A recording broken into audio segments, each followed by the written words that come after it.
UFC 262, Oliveira versus Chandler has just wrapped up, and I'm going to go through the entire card, starting with the early prelims, ending with the main event, giving my reaction and breakdown to every single fight on the card. And it was an amazing card, very action-packed, even though my predictions were absolutely terrible. Starting with the early prelim opener of Christos versus Sean Soriano. Actually, speaking of terrible predictions, I actually had this one pretty good. I called a late rounds submission for Christos. Originally, I said second, and I changed it to third. Sean Soriano started out real well, though. I thought he would actually do real well in that first round. He was landing great shots on Christos. Both guys had each other hurt at one point, but Sean Soriano really started consecutively hurting Christos, and then Giagos had an amazing scramble out of a failed takedown, and he ended up on top of Sean Soriano in side control, and that was somewhat the beginning of the end, eventually locking up the submission win for Christos. Amazing performance. It looked a little bit hairy for him for a second, but eventually he got the job done, and Sean Soriano just didn't have the cardio on short notice to keep going the way that Giagos did, eventually succumbing to the submission in the first round. Great job, Christos. He called out Donald Cerrone afterwards. I don't think they're going to make that fight, but listen, maybe they do make that fight. Who knows? Moving on up the card, Kevin Aguilar versus Tucker Lutz. I went with Tucker Lutz. I picked him by 30-27 unanimous decision. I said, although the strikes might be close, I think Tucker Lutz is going to land the more meaningful shots. Pretty good prediction again. Don't mind if I do. Very good stuff from Tucker Lutz. Looked pretty good out there, landing some good shots. Kevin Aguilar just doesn't seem to have the chin that maybe he once did earlier in his career, because there was a moment in time when Kevin Aguilar was the next big thing. He was destroying all of these regional guys that had very good records, but now it seems a little bit interesting for him. Got outstruck basically every single round. I thought it was 29-28 at least. Maybe you could consider a third round for Aguilar, but I still gave every round for Tucker Lutz. Had control time on top as well, 3 takedowns, and just won the fight straight up. I know Aguilar was doing a lot of total strikes from on bottom, but they were all slaps and stuff like that. So Tucker Lutz with a real clean performance. Very good win from a young guy. Good to see he's definitely improving. Moving on up the card, Gina Mazzani versus Priscilla Cachoeira. Now, I would have made a lot of money here on a parlay, including Christos, Tucker Lutz, and Gina Mazzani. Instead, I predicted Gina Mazzani to go out there and take down Priscilla Cachoeira and just dominate her on the ground and land total strikes the entire time. She was not allowed to do that tonight. Look at the Beneil Dariush Ferguson fight, and we'll get to that in a second. Look at that fight. The referee never jumped in once. Why did they stand up that fight? Mazzani was on her way to continuing to win that second round, get her breather on the ground. She just went through a hell of a takedown and a great scramble to get that good position and finally be in a great position on the ground. She used a lot of energy to get to that position, and immediately the referee just steps them right back up. Mazzani's used all of her energy to get a takedown. Cachoeira has used no energy being thrown around. And they stood it up. I thought it was interesting. Whatever. I had Mazzani winning. A lot of people did. So they've got to fuck up a parlay somehow. The UFC is in cahoots with the betting companies. They go with anyone who can be a parlay buster to just ruin their fights. Good win from Priscilla Cachoeira though. She got a TKO. And Mazzani did gas out. But I just can't imagine but thinking... I can't help but imagine that if Mazzani didn't get stood up, she'd still be in half guard landing total strikes on Priscilla Cachoeira that whole second round. And if she got a takedown at the start of the third, it would have been the same thing, whilst breathing nicely in the same time as well, because she doesn't have to do anything but just keep the position. Either way, Mazzani got kind of fucked, to be honest with you. Moving on up the card, prelims. Jordan Wright versus Jamie Pickett. I picked Jamie Pickett to get the job done, and Jordan Wright is an explosive man. I don't know if I'm going to start calling him to win against other contenders in the middleweight division, but maybe he does. Maybe he does start beating other contenders in that middleweight division, because he is very, very good. Very explosive early. There is still those cardio issues, and he does have a bit of a paper-mache chin. Either way, Jamie Pickett's a tough contender. Came out swinging.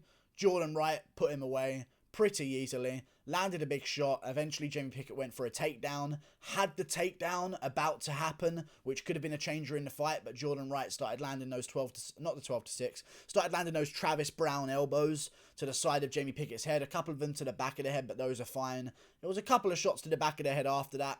Either way, it was in the middle of a chaotic frenzy field finish. It was a great knee to finish off the fight on Jamie Pickett. He went down, covered up. Jordan Wright gets the job done. I just don't like seeing back of the head shots. It really annoys me. Either way, Jordan Wright gets it done. I thought it would either be him in the first round or Pickett in any other round of the fight.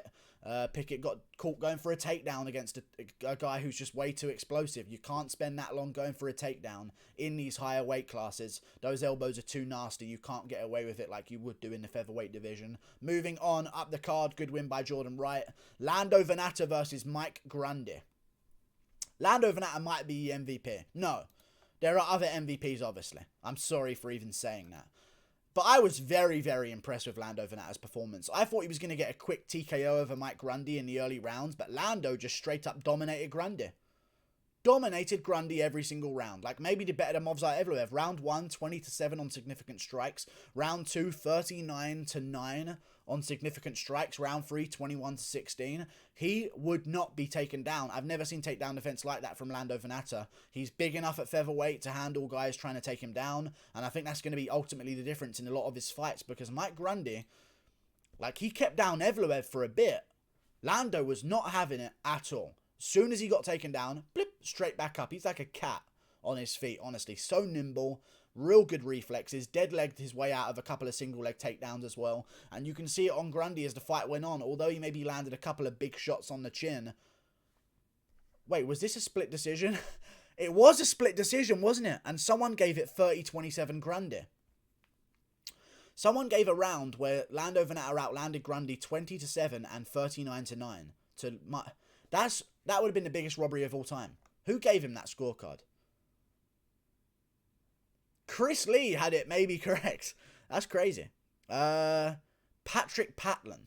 Never have him back ever again. How you can score that fight for Mike Grundy, I have no idea. That's literally impossible. He got 3 out of 20 takedowns, and every single time Lando scrambled out of it perfectly and ended up back on top. Lando looked amazing, man. What can I say? He looked real good floating around the outside. Ate a couple of big shots on the chin, but took them well, which is good to see when you're moving down a division and cutting a whole bunch of more weight than you usually do. Looked really good, man. Great win by Lando Vannata. I don't know who I want to see him take on next, but maybe we can sort something out between him and Tucker Lutz. Winner of that one can maybe get a ranked opponent or a jump up to just outside the rankings. Who knows? Moving on up the card. Ronaldo Souza versus Andre Muniz. I said that Andre Muniz would submit Jacare Souza by armbar in the first round, and people laughed at me. Who is laughing now? Me and my negative prediction record of the whole card. But either way, I've got this one correct, and I will take this to the grave. I will take this one to the grave, in all honesty. I will be happy about this one for a very long time. Andre Muniz is too explosive, man. Looked really good on the feet, was doing okay there. Jacare landed a couple of shots here and there, don't get me wrong, eventually in the first round as well. Actually, Muniz was doing good on the feet, but Jacare got him down in the first round immediately and had him in a bad position where he couldn't really do anything submission-wise. It was kind of like the Poirier-Alvarez position, where Alvarez was on top of Poirier, and Jacare was just landing a couple of big shots on Muniz, who took them well, got back up, and Jacare just isn't a young guy anymore, and he looks old out there. He moves like an old man. He's very, very slow. He's very, very telegraphed. And he's not as tough chin-wise, submission ability-wise, like... He's just not got it anymore. Again, with Tony Ferguson, I think it's just a lowering of testosterone. These things happen in life, and I think it's happening to Jacare right now. Might be the end for Jacare because this is an unranked opponent. At least Tony lost to Beneil Dariush and Oliveira, who's now the champ. Like, Jacare, this is an unranked opponent, Andre Muniz, who beat Bartosz Verbinski. Like, whoa. You know what I mean? Like, Andre Muniz, amazing submission in the first round, armbar, really put himself on the map in Brazilian MMA, surely. Took the torch from Ronaldo Souza. Very good win. Sucks to see Jacare lose, but I said first round submission by armbar. And Muniz gets it done, first round armbar. Moving on up the card to the main card. Shane Burgos versus Edson Barboza. Oh my god, absolute warfare in the first 2 rounds. Barboza landing spinning wheel kicks, spinning back kicks. Burgos eating all of them, continuing to come forward, landing good shots to the body. Barboza actually started the fight and I thought it was already all over. He landed 2 calf kicks in a row on Burgos. I have no idea how some fighters can go down to 2 calf kicks and Burgos take about 50 of them and just keep coming forward like he's a monster. Ridiculous to me. But the 3rd round happened. And within the first minute of the 3rd round, I thought that Burgos was going to start taking over. I thought maybe Burgos could have edged the second in a very close second round. I thought that was very agreeable. Could have gone either way. First round, probably Barboza, most definitely. Landed more of the shots. Maybe landed the better shots as well in that first round. Third round, I thought this is going to be all Burgos. Barboza's completely gassing out. He's got no power left. And Barboza shut me the fuck up. 1-2. Then hit Burgos with the phantom punch afterwards 5 seconds later. And down goes Burgos. It was the weirdest KO I've ever seen in my life. The weirdest one. I've seen delayed KOs. I've seen Oliveira versus Swanson. I've seen Malcolm Gordon versus Suma Duerji. I've seen people go down and be KO'd. But it's like a second afterwards. They get hit and they go. You know what I mean? Burgos literally got hit by a 1-2. Looked at Barboza. Went, okay. Faint. Time to get back to work. Wait, hang on. It was the weirdest. I've never seen someone get KO'd by it. Like, I've seen someone get TKO'd. Where they go down, they shell up, there's too much damage. Rory McDonald, Robbie Lawler, shells up, goes down, too much damage, he's on the floor. Burgos face planted. That's worrying to me. Moving forward in Burgos' career, because that's something a brain did that shouldn't have been done. You know what I mean? Like, his brain made a malfunction there. That was not a normal reaction to have. He's eaten bigger shots than that the entire fight long. Gets caught with a right hand. Looks like he takes it normally, like he's been doing the entire time with the wheel kicks of Barboza. But this time, just fucking, it's weird. But whatever, I thought Burgos would win by third round domination to eventually get himself enough points to win. But that third round never took place because Barboza hit him with that fucking two-piece and the phantom combo. Craziness, but Barboza, man, real dangerous guy in the featherweight division. Showed improved cardio, to be fair, to do well in that second round, even though Burgos was ripping good shots to the body that entire fight. Barboza looked good. Barboza looked really good, and Burgos looked better than he's looked before. So, you got to give it to Barboza, man. He's still doing the damn thing in that featherweight division. Arguably beat Dan Ige as well, so should arguably be right now number 10. He just beat a guy. He should probably be top 8. It's so sad that robberies can ruin people's careers like this. He could be top 8 right now, looking for a title elimination bout or a top 5 opponent, but no. Instead, never mind. I'd love to see him versus a guy like Josh Emmett, Arnold Allen, these kind of names. We'll see what they do with him. Maybe even Calvin Kattar. I reckon he can beat a lot of them in 3-rounders. In 5-rounders, maybe there's a problem with Edson Barboza beating these guys. If they survive, if they come back later on, he's always going to gas out. He's always had that problem. In 3-rounders, does he win the first 2 against Holloway? Maybe not, but maybe. You never know. I just got something in my eye. He might win these 2 rounds against a lot of people in 3-rounders. So, featherweights beware, Barboza's back in the mix. Moving on up the card. Katlyn Chookagian versus Viviane Araujo. Right, I thought Chookagian won. I know people called this a robbery. This was not a robbery.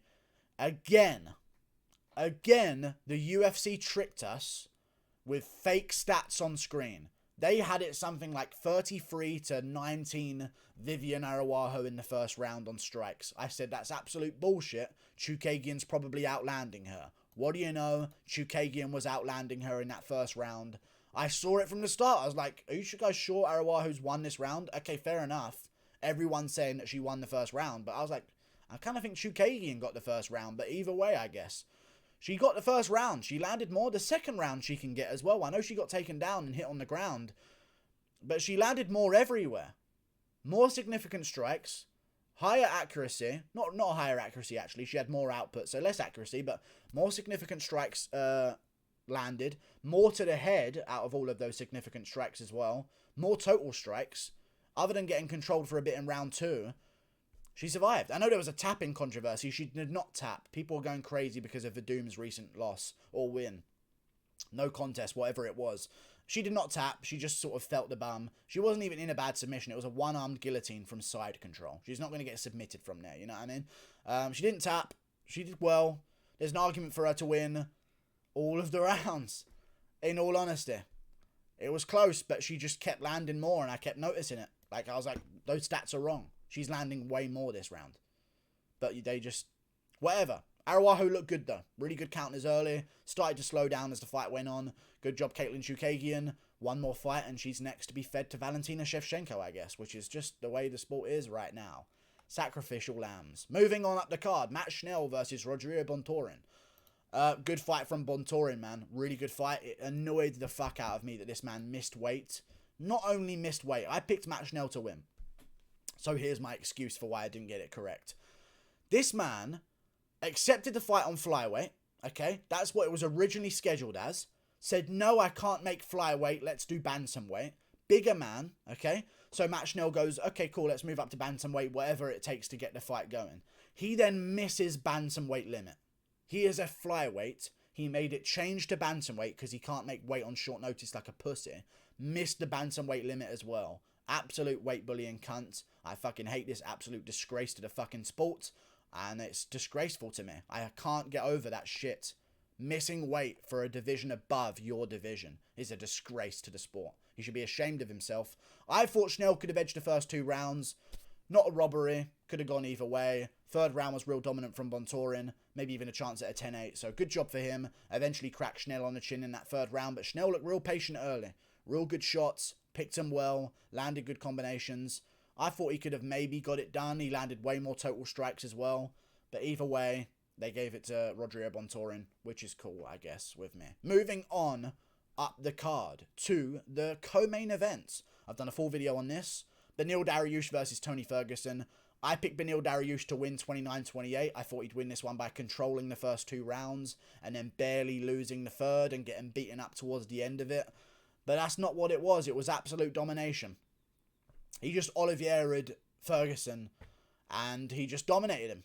Went out there, landed a couple of good leg kicks early, landed a couple of big punches early, went for the takedown, got the takedown, stayed on top for the rest of the round. Went for a... Ferguson had a good scramble at one point, but it just led to him getting his knee torn apart completely. All of those ligaments in that knee are now going to be completely done if they weren't gone already, because that knee was popping. You could see 3 individual, like, pops in the knee, and Ferguson took it, man. He is the type of guy not to tap.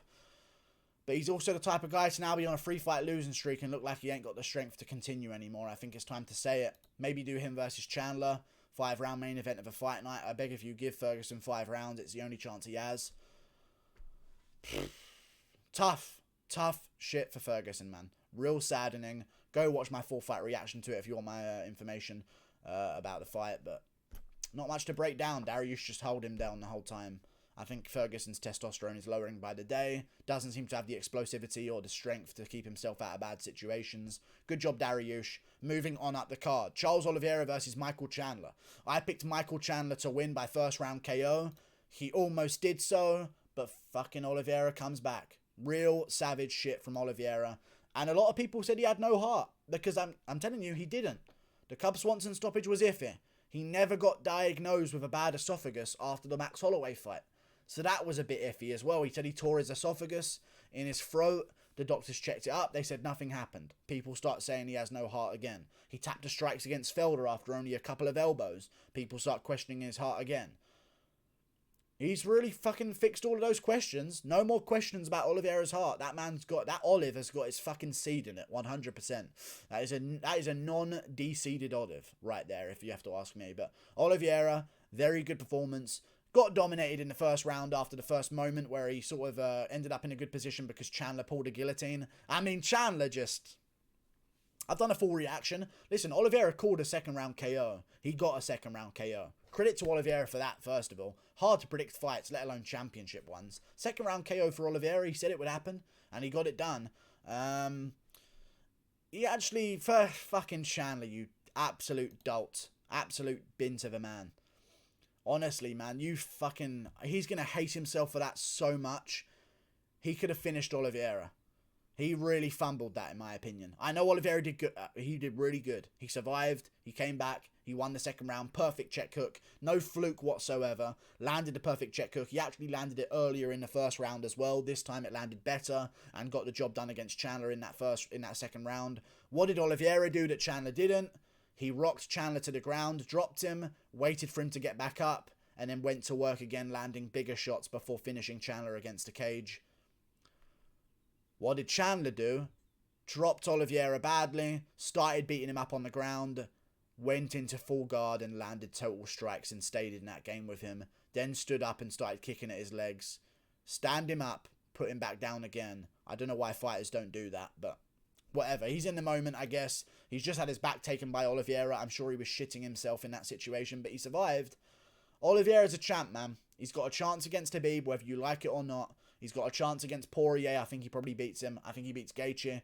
You're looking at the best lightweight in the world. Maybe between him and Poirier. We'll see what happens down the line with that, but that's definitely the next opponent. And for Michael Chandler, pull himself up by the bootstraps. Him versus Ferguson in October or November. Main event of a fight night. Sign me up. Winner bounces back and maybe gets another shot. Not a belt, but like another jump up or something like that. I don't even know what the fuck they're going to do. I'm so sad about Ferguson. Good win from Oliveira, though. Do Bronx. They said he would never be able to walk again. He's a champion. Good shit. Like and subscribe. Thank you for watching. Click that button up there. Also, I didn't like him before this. I didn't even know about Oliveira before this. I really like Oliveira. He seems like a nice guy. Just thought I'd chuck that in there. Goodbye. Toodle pip. See you later.